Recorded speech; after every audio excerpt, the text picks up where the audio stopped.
सभी प्यारे दोस्तों को नमस्कार, जय हिंद। प्यारे साथियों, आरपीएफ कांस्टेबल और एसआई के पदों पर निकली है बम्पर भर्तियां। दोस्तों यहाँ पर रेलवे चेयरमैन ने लगभग रेलवे के अंदर 90,000 वैकेंसियों की घोषणा की है। तो आज की इस वीडियो में मैं आपको एक एक चीज़ बिल्कुल डिटेल से बताऊंगा। यदि आप 10वीं पास हैं, 12वीं पास हैं, तो आपके लिए कुछ ना कुछ वैकेंसी यहाँ पर रेलवे लेके आया है। साथ ही उम्र में भी काफ़ी छूट इसमें दी गई है, क्योंकि कोरोना काल से अब तक आरपीएफ की कोई वैकेंसी नहीं आई है। लास्ट वैकेंसी 2018 में आई थी, इसलिए यहाँ पर काफ़ी ज़्यादा एज में रिलैक्सेशन भी दिया गया है। तो दोस्तों इस वीडियो में मैं आपको एक एक चीज़ बिल्कुल डिटेल से बताने वाला हूं कि कौन कौन इसमें फॉर्म फिल कर सकते हैं, इसका एग्ज़ाम कब होगा, ऑनलाइन फॉर्म कब आएंगे, साथ ही दोस्तों आप इसकी तैयारी कैसे कर सकते हैं और उसके लिए बेस्ट बुक कौन सी रहेगी। क्योंकि दोस्तों बच्चे अक्सर तैयारी में कन्फ्यूज़न रहते हैं कि सर किस बुक से हम तैयारी करें। तो आपका ये डाउट बिल्कुल क्लियर हो जाएगा। और अगर आप अभी से तैयारी करना शुरू करते हैं ना, जैसे मैं बताऊँगा, जिस बुक से बताऊँगा, तो दोस्तों आपका सिलेक्शन निश्चित तौर पर यहाँ पर हो जाएगा। उससे पहले प्यारे साथियों, यदि आप हमारे चैनल पर नए हैं तो चैनल को सब्सक्राइब कर लेना। इस चैनल पर हम आपको जितनी भी सरकारी नौकरियां निकलती हैं उनकी खबरें सबसे पहले देते हैं और 100% रियल देते हैं। क्योंकि दोस्तों आपका काम पढ़ाई करना है, तैयारी करना है, अपडेट देने का काम हमारा है। सिर्फ आप अपनी तैयारी कीजिए, बाकी काम हमारे ऊपर छोड़ दीजिए, ठीक है। सबसे पहले दोस्तों मैं आपको उस बुक से मिलवाता हूं जो कि सबसे बेस्ट बुक है और 2018 में इस बुक ने दोस्तों तहलका मचाया था, ठीक है। तो अगर आप चाहते हैं ना कम से कम समय में तैयारी करके सिलेक्शन लेना, तो दोस्तों इस बुक को जरूर मंगवा लेना, ठीक है। तो आइए देखते हैं। आज हम बात करने वाले हैं आरपीएफ कांस्टेबल की बेस्ट बुक के बारे में, जो कि चक्षु पब्लिकेशन की है। दोस्तों ये कंप्लीट स्टडी गाइड है और इसके अंदर आपको मिलता है 2500 एमसीक्यू क्वेश्चंस, 5 आपके सॉल्व पेपर और 20 प्रैक्टिस सेट, ठीक है। जैसे कि आप स्क्रीन के ऊपर आप देख सकते हैं, इसके अंदर वही सब मटेरियल दिया गया है जो आपके एग्जाम के पॉइंट ऑफ व्यू से इंपॉर्टेंट है और पिछली बार प्रीवियस ईयर क्वेश्चंस में आया हुआ है, ठीक है। इसके अंदर आपको एक एक चीज़ टॉपिक वाइज मिलती है, चाहे वो मैथ से हो, रीजनिंग से हो, जीके से हो। बिल्कुल वही चीज़ें इसके अंदर आपकी लगाई गई हैं जो कि आपके एग्ज़ाम में पूछी जाती हैं और आपके लेवल के अनुसार इसके अंदर चीज़ें हैं। ये नहीं है कि आपको ज़्यादा हाई लेवल दे दिया या कम दे दिया, सिर्फ बिल्कुल वही लेवल है जो कि आपके एग्ज़ाम के अंदर पूछा जाता है। दोस्तों होता क्या है कि आपको प्रैक्टिस सेट और मिलेंगे, लेकिन उनमें वो चीज़ें नहीं हैं जैसे कि मतलब एग्ज़ाम में कैसा लेवल पूछा जाता है, ठीक है। तो ये जो बनाया गया है दोस्तों, ये सिलेक्टेड टीचर्स और उनकी गाइडेंस में बनाया गया है, ठीक है, कि कैसा पेपर आ सकता है और कैसे क्वेश्चन दोस्तों पूछे जा सकते हैं, ठीक है। तो दोस्तों बहुत ही अच्छा तरीके से इसमें दिया गया है। साथ ही यहाँ पर आप देख सकते हैं आपके जो उत्तर हैं उनकी व्याख्या दी गई है, उनके सॉल्यूशन दिए गए हैं और सॉल्यूशन भी दोस्तों आपके कम से कम समय में हो जाएंगे, ऐसे सॉल्यूशन यहाँ पर दिए गए हैं और इसके अंदर आपको 0% एरर मिलेंगे। तो सोचना किस बात का, डिस्क्रिप्शन में लिंक है, जाइए और अभी परचेस कर लीजिए। दोस्तों एक धमाकेदार वैकेंसियाँ आपका इंतजार कर रही हैं, तो 2023 में एक सरकारी नौकरी पक्की कर लीजिए और बुक को आज ही मंगवा लीजिए। तो दोस्तों जैसा कि आपने बुक को देखा, ठीक है, तो बहुत बेस्ट बुक है, ठीक है। तो आइए अब दोस्तों हम इस वैकेंसी के बारे में डिटेल से देखते हैं। यहाँ पर आप देख सकते हैं, यहाँ पर जो ये वैकेंसी है प्यारे साथियों, ऑल इंडिया वैकेंसी है। इसके अंदर लगभग कांस्टेबल और सब इंस्पेक्टर के 12,500 पद हैं दोस्तों, ठीक है। और ये रेलवे रिक्रूटमेंट बोर्ड यानी आरआरबी की वैकेंसी है। ऑल इंडिया वैकेंसी है दोस्तों, मेल और फीमेल यानी पुरुष और महिला दोनों इसमें अप्लाई कर सकते हैं, फॉर्म भर सकते हैं। दोनों के लिए ये इक्वल नौकरी है, ठीक है।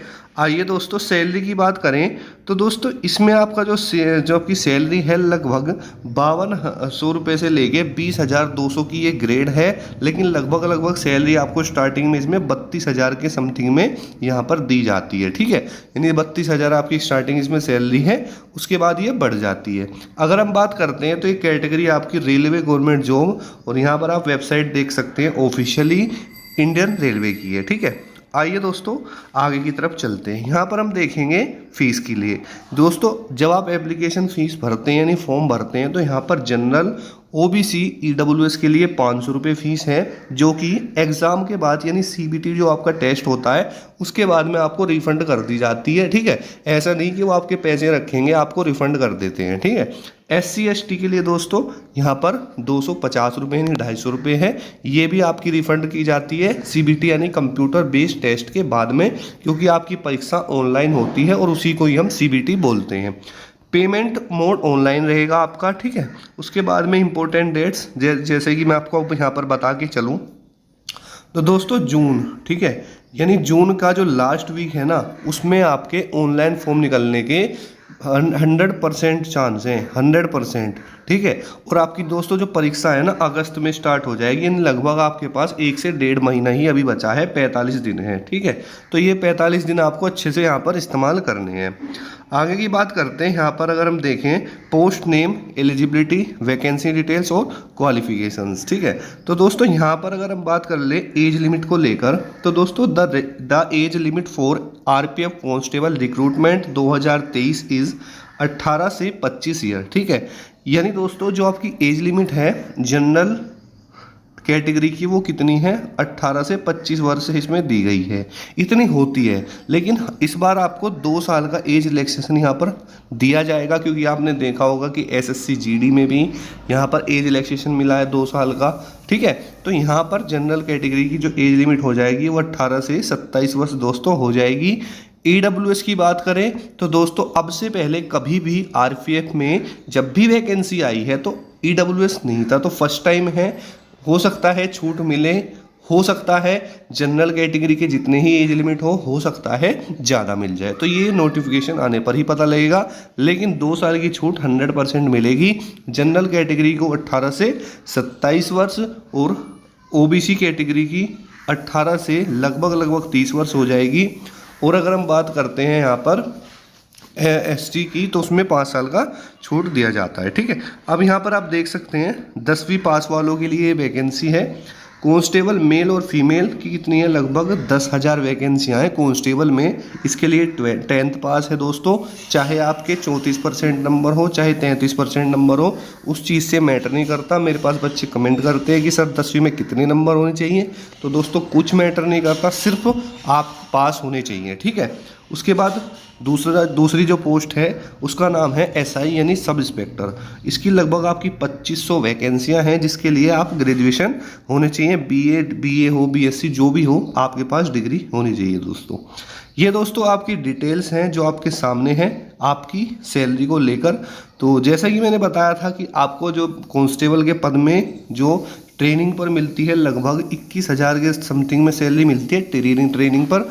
जब आपकी फर्स्ट ज्वाइनिंग होती है उसमें आपको 32,000 रुपये सैलरी दी जाती है। ठीक है, उसके बाद में RPF की जो बेसिक सैलरी होती है वो 35,400 रुपये होती है। फर्स्ट पोस्टिंग पे ये 40,000 की समथिंग में इनको दी जाती है।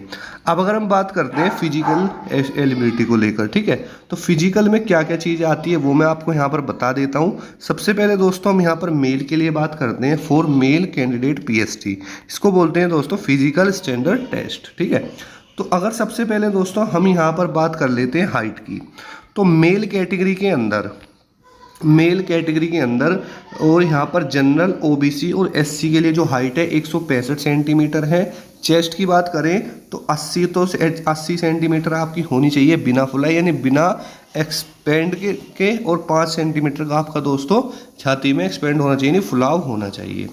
ST कैटेगरी के लिए जो हाइट है वो 160 सेंटीमीटर है, जिसके और चेस्ट जो रहेगी 77 सेंटीमीटर विदाउट एक्सपेंड और आफ्टर एक्सपेंड यानी फुलाने के बाद में 82 सेंटीमीटर यानी 5 सेंटीमीटर का आपकी चेस्ट में फुलाव होना चाहिए दोस्तों।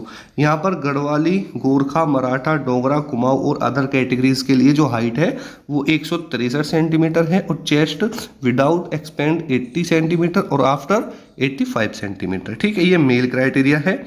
ठीक है, आपका जो फिजिकल स्टैंडर्ड टेस्ट है यानी जो आपकी नापतोल है। फीमेल की बात करें तो दोस्तों फीमेल की जो यहाँ पर कैटेगरियाँ हैं जनरल, ओबीसी, एससी, 157 सेंटीमीटर उनकी हाइट है।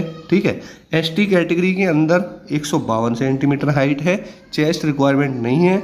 गढ़वाली, गोरखा, मराठा, डोगरा, कुमाऊँ के लिए 155 सेंटीमीटर फीमेल के लिए हाइट रहेगी।